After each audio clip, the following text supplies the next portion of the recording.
merong kailangan ibuhat or anything na mga physical na gawin, ako na agad kasi lalaki ako.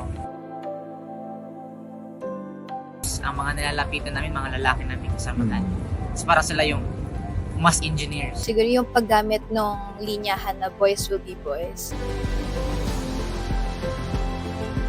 Such as like men doing basic household chores or caring for their children, and people are like, wow, he's an amazing dad.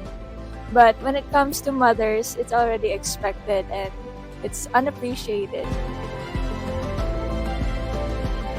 I was told to deal with it because I should be the one to be the protector of the group or the family.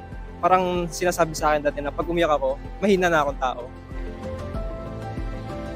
Hindi talaga nakadepende sa ating gender kung sino tayo.